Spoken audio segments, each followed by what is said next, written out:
Hi everyone, today I've decided to do my presentation on narcissistic personality disorder. It is under personality disorders on the DSM-5, and there are actually 10 specific personality disorders, and they're separated into 3 clusters, cluster A, B, and C.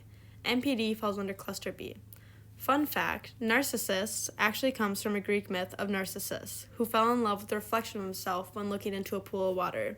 He was unable to leave his reflection, and he eventually died right there. For a little bit of an overview on this disorder, people normally don't get diagnosed with NPD unless they're seeking help for another reason. More often, it can be for depression or substance abuse.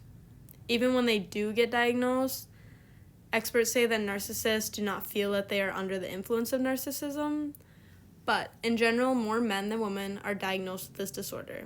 In the US, 7.7% of men and 4.8% of women are diagnosed with NPD. It's also more often seen in young adults, especially nowadays with our social conditions. Today, our society supports version of extreme self-focus and individualism. And for some symptoms, individuals with this disorder often believe they are better than others. They hold themselves to high standards and really only care about their self-evaluations. They see as looking at others' evaluations as a sign of weakness. They crave attention, and they often have troubled relationships due to a lack of empathy. They will also exaggerate events like their success stories, and they will act in a dramatic way, doing whatever it takes to get their way, even if that involves putting down others because it doesn't follow their agenda. They also can have a temper when perceiving rejection or criticism.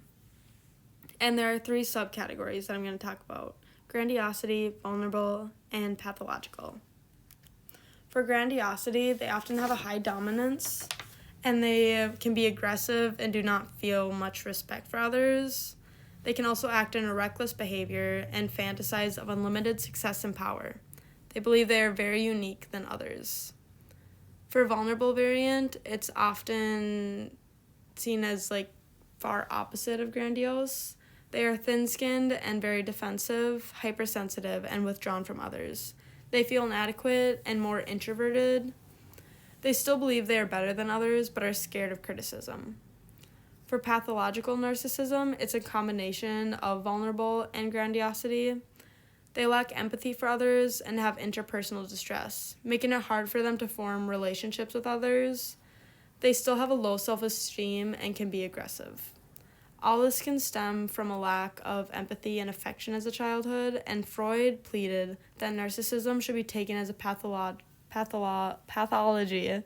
as narcissists lack positive emotions, feelings such as empathy and love for others. He believed they often looked at people as objects.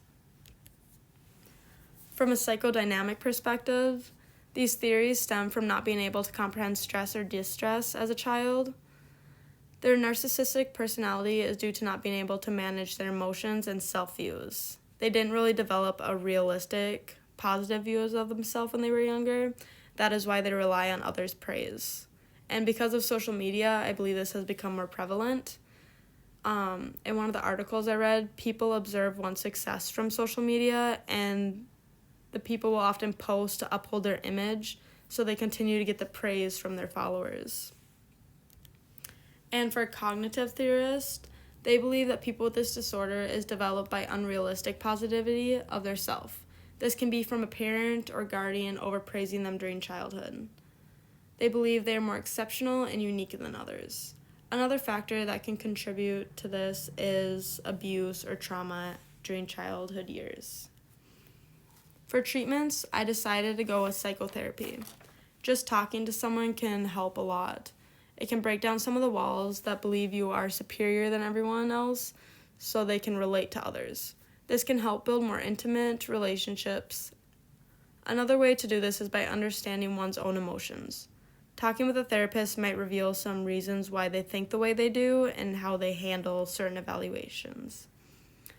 Some things they may have to practice in therapy is recognizing and accepting certain situations. For example, how to handle rejection or a failure. But most individuals who seek help will often only go for a short while their crisis in life is prevalent. But if they decide to leave therapy, it is important to still make some life changes. Keeping an open mind to situations that occur in life. If one suffers from substance abuse due to disorder, it's important to realize it and seek help from others. Go to programs, family, friends.